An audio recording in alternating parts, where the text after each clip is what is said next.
Olá pessoal, essa é a nossa primeira aula sobre álgebra relacional, tá? O que é a álgebra relacional? A álgebra relacional ela representa um conjunto de operações que vão envolver as nossas relações do nosso modelo relacional. A gente estudou o modelo relacional e viu que ele é composto por relações que representam as nossas tabelas no âmbito prático, tá? Essas relações elas têm os seus atributos, que representam as colunas de uma tabela, e ela tem as tuplas, que representam as linhas da tabela, que vão crescendo à medida que a gente vai armazenando dados nessas tabelas. Tá? Então, as tuplas representam os dados que estão armazenados nessas tabelas. E aí, a gente precisa ter uma forma de recuperar esses dados dessas tabelas. Tá? No âmbito prático, a gente usa uma linguagem, que a gente já conversou sobre ela, que é a linguagem SQL. Tá? A linguagem SQL ela é dividida, a gente viu, em várias sublinguagens, vários módulos dessa linguagem, de definição de dados, de manipulação de dados, DML, e assim por diante. Alguns livros-textos também definem uma sublinguagem dessa, chamada de DQL, que eu acho um tanto quanto redundante, mas esse que aqui vem de consulta, de query, tá? E que na prática a gente seria Data Query Language. Na prática é a parte da SQL que é realmente focada em fazer consultas e recuperar informações do banco de dados, tá?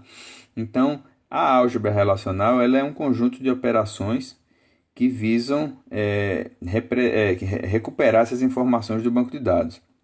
E que na prática a gente pode dizer que é esse subconjunto aqui do SQL, né, focado em recuperar as informações do banco de dados.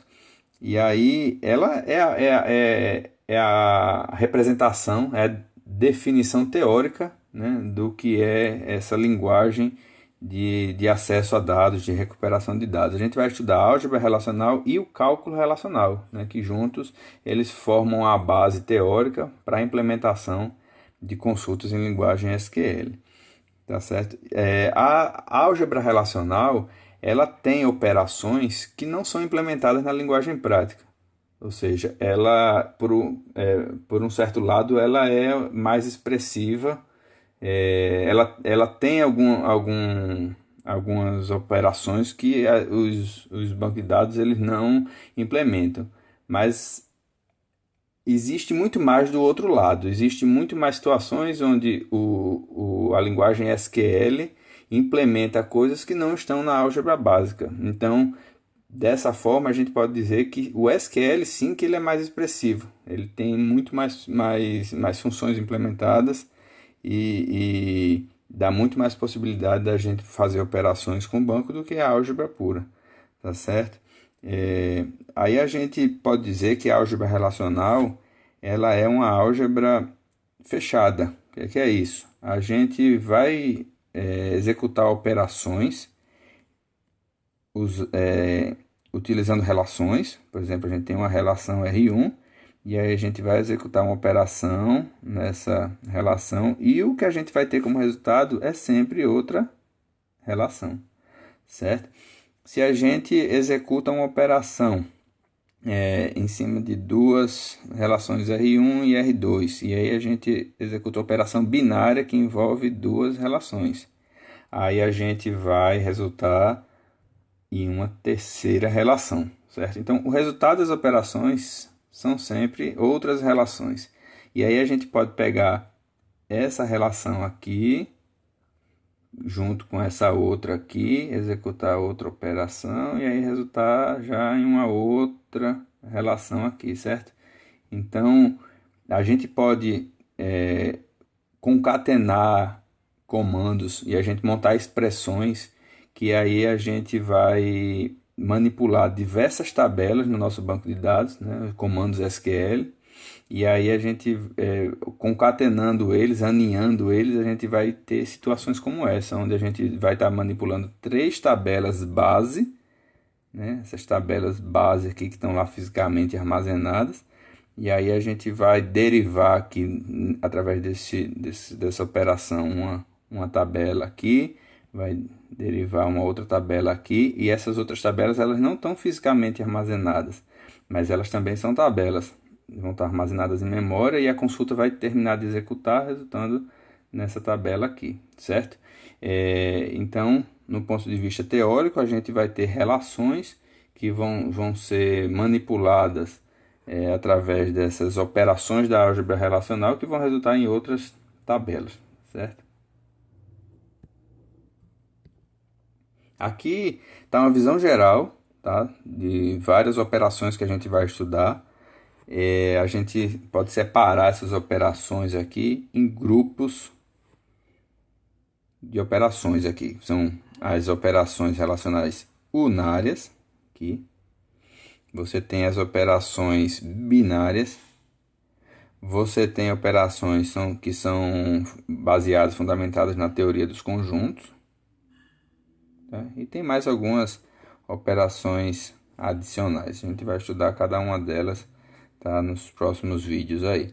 Aí a gente tem, nas relações unárias, a gente tem a operação de seleção, que ela é representada pelo sigma. A gente tem a operação de projeção, que é representada pela letra π.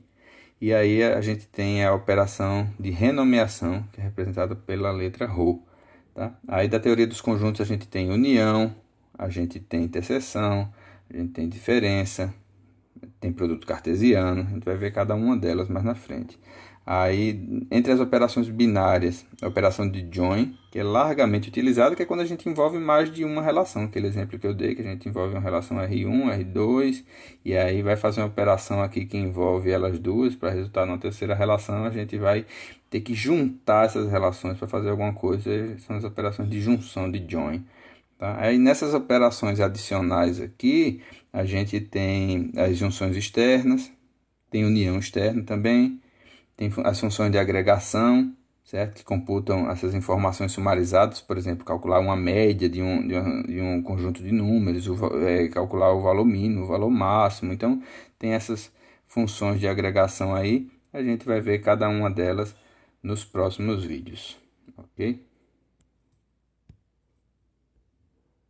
Aí, para os nossos exemplos, a gente vai usar esse banco de dados aí, que é o banco de dados Company.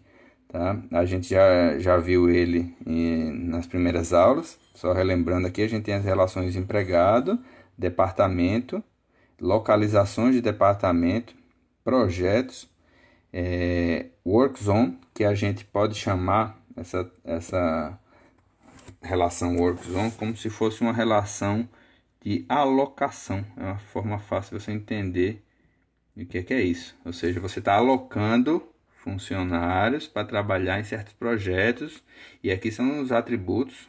Aqui só tem um, mas você poderia ter vários representando essa alocação. Nessa alocação, um funcionário trabalhou 2 horas, mas em outra alocação para outro projeto ele trabalhou 3 horas. Mas você poderia ter várias outras informações aí, como por exemplo a data de início dessa alocação, quando ele começou a trabalhar no projeto, data de fim. Enfim, a gente já conversou sobre esse banco de dados de exemplo aí. E aí a gente tem também mais uma relação aqui, que é a relação de dependente, certo? Que aí que isso representa os dependentes dos empregados, ok?